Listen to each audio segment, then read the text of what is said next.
The Fresh Cats made the most of the tired Hawks to get the job done and advance to the grand final. Let's get into it. G'day guys, AT back with another video, and the Cats charge home strong in the second half to get the job done. And look, led by Patrick Dangerfield and Bailey Smith. Patrick Dangerfield arguably played the best game of his career. Almost legendary status, especially coming from a Hawks fan. That's a lot to say.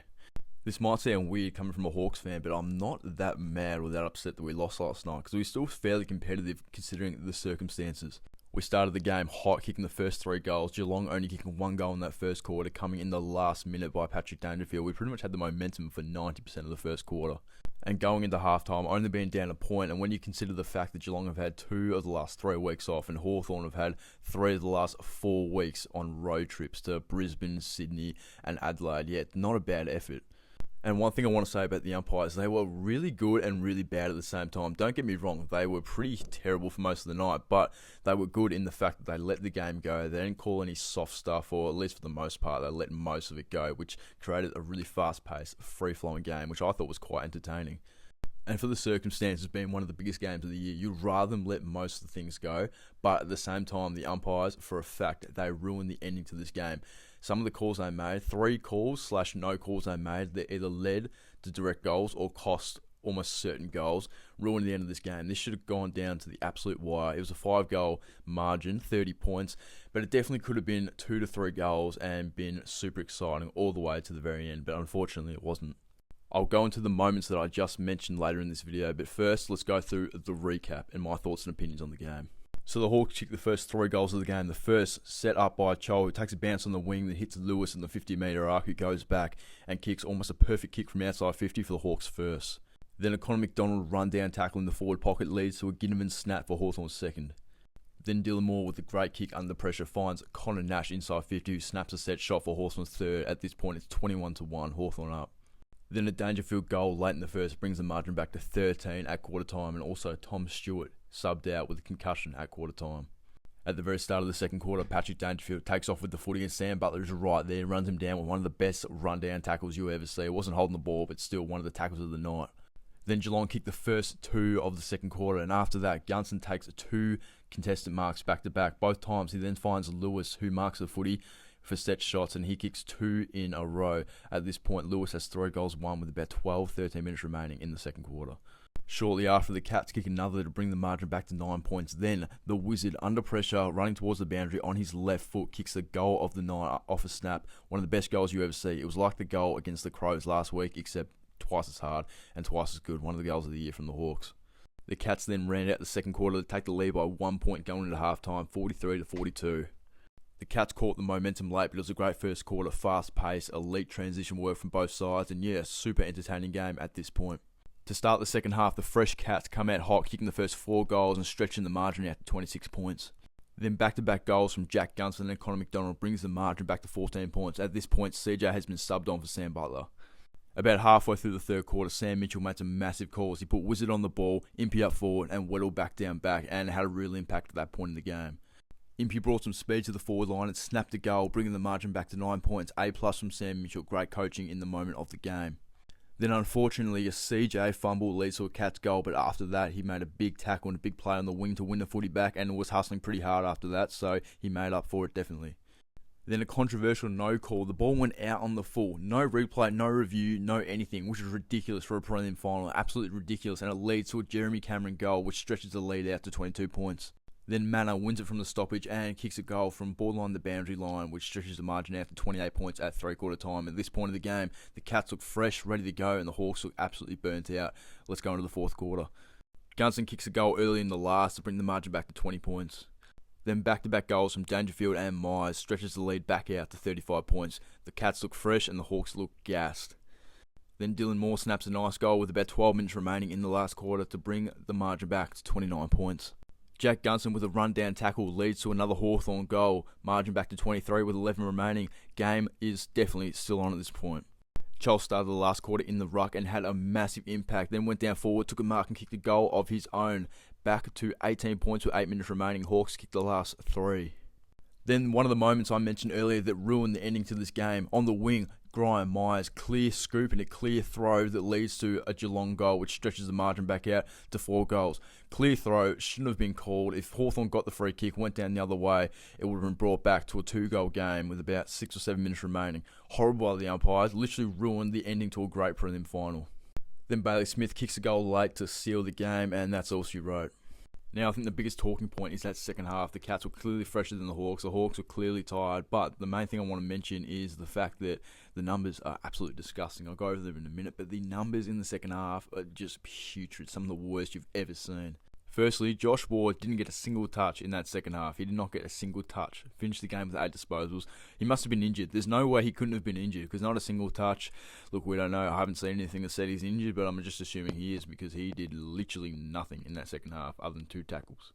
Subbing CJ on almost halfway through that third quarter. Look, it was the right time to do it. Perfect timing, actually. But Sam Butler, when you're tired and you need the extra on baller, you probably shouldn't take Sam Butler off. I know you probably couldn't have taken anyone else off. Like, just looking at the numbers and how everyone was playing, like, in that situation, who else do you take off? Looking back at it, a Wizard, a Connor McDonald, someone like that. But yeah, if you really need the extra on baller, yeah, I think that was a bad call. But at the same time, who else would you take off in the moment? Like, that was a really tough one for me, 50-50 in my opinion.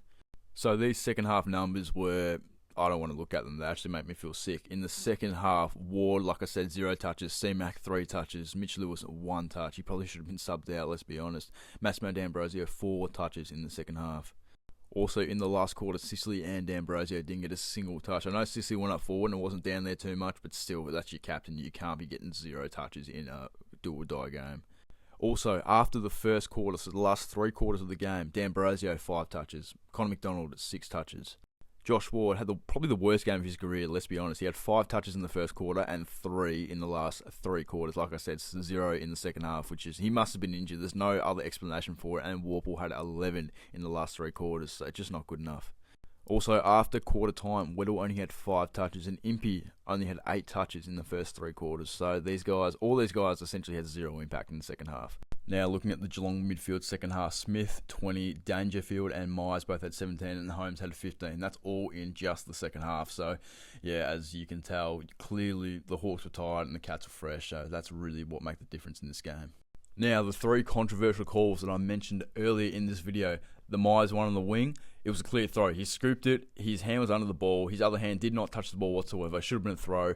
Cats go down, kick a goal. If the Hawks get the free kick, go down, kick a goal, it goes back to a 2-goal game with between 5 and 10 minutes left in the last quarter. That ruined the ending to this game, and I'm really pissed off about that one especially. Also, the out on the full in Geelong's forward pocket that I mentioned earlier, no review at all, is absolutely ridiculous. The umpire was right there. The replay looked like it was out in the full. It was 9 out of 10 people would say it was out in the full. Not even a review really annoyed me actually, because Geelong then instantly about 30 seconds later kicked a goal. So that's a big moment in the game that just swings the momentum, and yeah, it's just unfortunate. And the last one was in the Hawthorn goal square.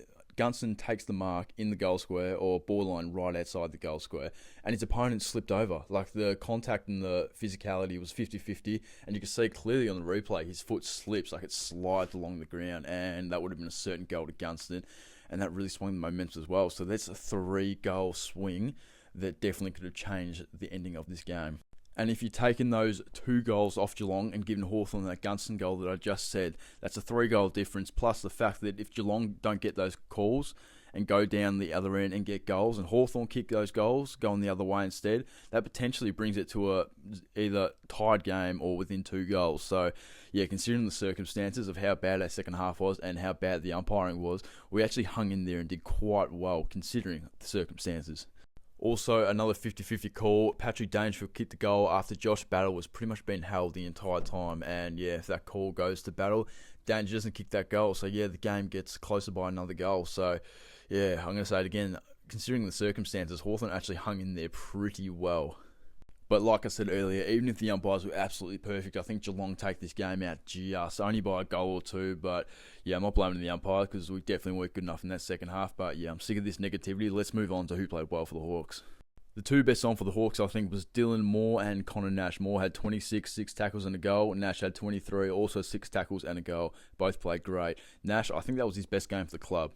Next up would probably be Ginnivan, who had 24 and a goal, and Gunson, who had 3 goals won. Like I said earlier, probably should have been 4 goals won, 7 marks, and 15 touches. And after that, we have Amon with 28, and Mitch Lewis, who kicked 3 goals won, all within the first half of the second quarter, and also 5 marks. So yeah, they're probably my 6th best or 5.5 best. It obviously sucks to end the season on a loss, especially when that loss stops you from making the grand final. But as a Hawthorn fan for the entire year, people got to remember 18 to 24 months ago, we were a bottom 5 side. At the start of 2024, we were 1-6. So to go from 1-6 to about 18 months later, top 4 team in the prelim final, yeah, look, you can't ask for anything more from these boys, especially the young guys, because about half our team is about 22 or younger. So yeah, still, just to sum up the season, it was a great effort, and yeah, proud of the team. They were great to watch all year. Now, going into the off-season, I'll be posting absolutely everything to do with off-season stuff, trades, free agency, the draft, just injuries, and every little update you need to know. Hawthorn and general AFL news you'll find on ET Footy. So make sure you like and subscribe to keep up with all the latest updates. Thank you for watching. I know this video was a bit longer, but it's probably going to be the last of the season going into the off-season, so I thought I'd make it a bit longer and a bit more detailed. Now, comment down below, what do you think of Hawthorn's performance last night, especially that second half, and what do you think of those 3 controversial calls / no calls by the umpire that sort of swung the momentum of the game? Very curious to hear your thoughts and opinions, so comment down below, let me know.